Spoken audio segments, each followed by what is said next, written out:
साथियों, सबसे पहले तो एन चंद्र न्यूज 24 में आपका भव्य अभिनंदन है, स्वागत है। बिल्कुल आज हम एक ऐसी शख्सियत से मिलाना चाह रहे हैं जो केवल, यदि हम बात कर रहे हैं वास्तुशास्त्र की, जब भी वास्तुशास्त्र का नाम लिया जाता है कि लोगों के दिमाग में कई तरह के प्रश्न उठते हैं कि आखिर वास्तुशास्त्र है क्या। तो इसी वास्तुशास्त्र को समझने के लिए हम एक ऐसी शख्सियत से मिलना चाह रहे हैं जो किसी पहचान की मोहताज नहीं है। ब्यावर शहर में उनका काफ़ी बड़ा नाम है।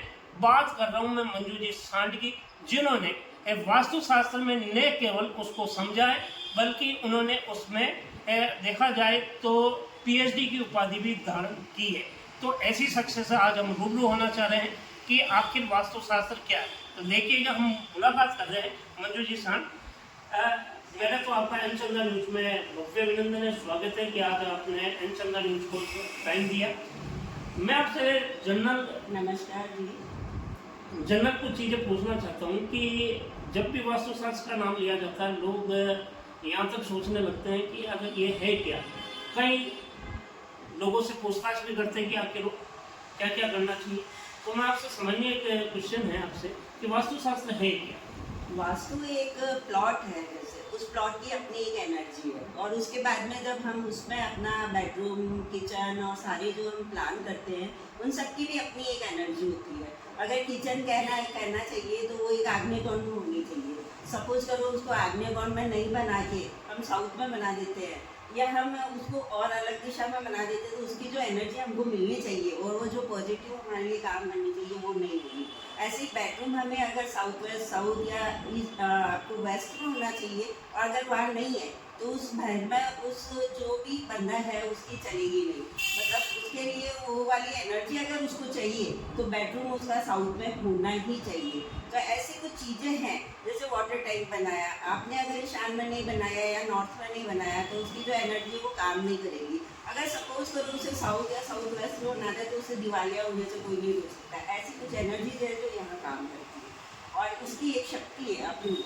तो बहुत, क्योंकि इनके लिए सारे देवता है एक्चुअली, ईस्ट के अलग देवता है वो काम करते हैं, नॉर्थ के अलग देवता है वो काम करते हैं। तो जहाँ जिस देवता का वास है अगर हम उन्हें उसके हिसाब से काम करेंगे तो बहुत हमारे लिए लाभदायक होंगे। हालांकि आपने वास्तुशास्त्र में पीएचडी की है, तो पीएचडी के दरमियान आपने क्या अनुभव किया है। क्योंकि रिसर्च थी मेरी तो बहुत जगह मैं देखने गई थी कि इनके घर में इनके बच्चे तरक्की कर रहे हैं तो ये क्यों कर रहे हैं क्या। और तो मैंने देखा कि उनका ईशान कोण बहुत साफ सुथरा बहुत अच्छा है। उधर जो वास्तु से नहीं होना चाहिए वो सब कुछ नहीं था।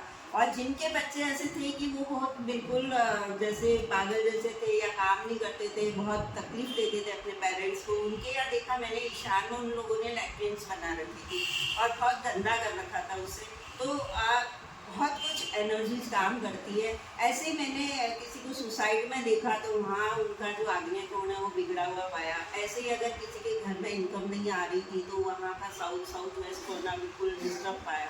तो इस तरह की कुछ चीज़ें मुझे देखने को मिली और मेरा विश्वास पक्का हो गया कि वास्तु बहुत कुछ काम करता है।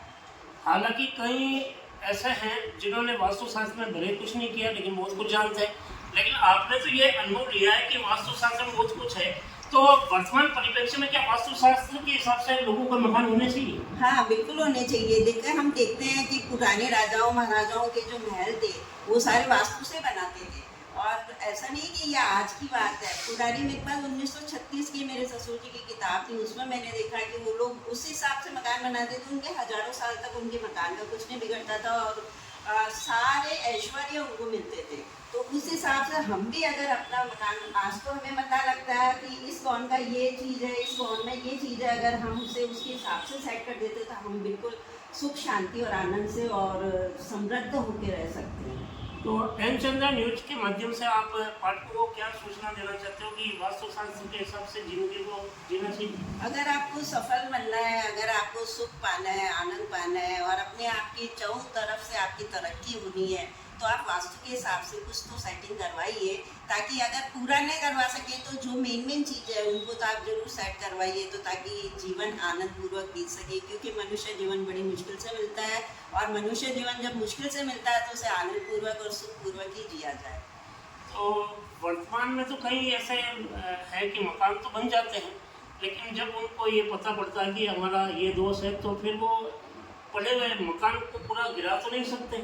हाँ, लेकिन कुछ चीज़ों को हम अभी फेंगशुई भी चल रही है तो उस हिसाब से हम थोड़ा मिरर के हिसाब से या उनकी घंटी के हिसाब से उनकी कुछ चीज़ों को, बस सब चीज़ें ठीक नहीं की जा सकती है। तो उसके लिए अगर आप नया बना रहे हैं तो थोड़ा अच्छे से बनाइए, पूछ के बनाइए, जो जानता है उसकी राय ज़रूर लीजिए।